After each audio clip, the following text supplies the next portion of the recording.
So guys, for today's video, so yun guys, katapos lang magsimba niyan. At saka guys, papauwi na kami, ay nadaanan namin to. At saka ay kami nagutom na, ay siya napa-order na si Commander.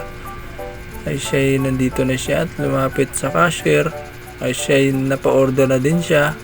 Ay siya katapos na siya nag-order, so yun nakapa-selfie siya. Yun, nandyan na yung na-order namin. Grabe, ginikas may cost lang namin yan.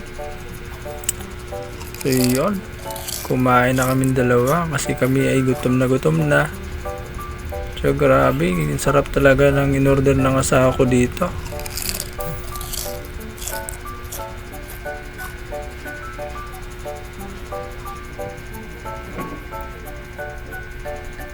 At saka ako'y gutom na, grabe, nauhaw talaga ako. Yun, nauhaw na naman ako guys, grabe.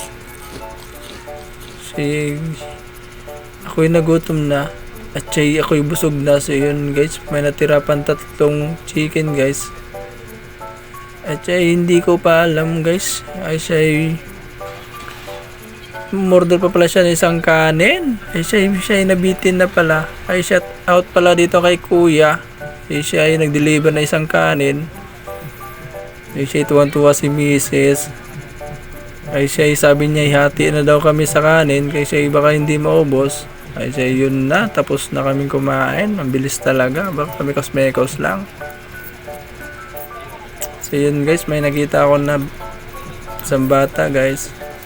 So tinawag ko siya at saka binigyan ko siya ng pera.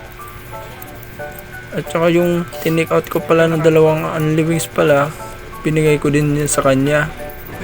Kasi ako yung naawa na din sa kanya. At saka tinawag ko siya dito kasi para hindi makikita yung bibigay ko sa kanya na only wings, kasi pag makikita yun mag-charge kami ng 30 pesos.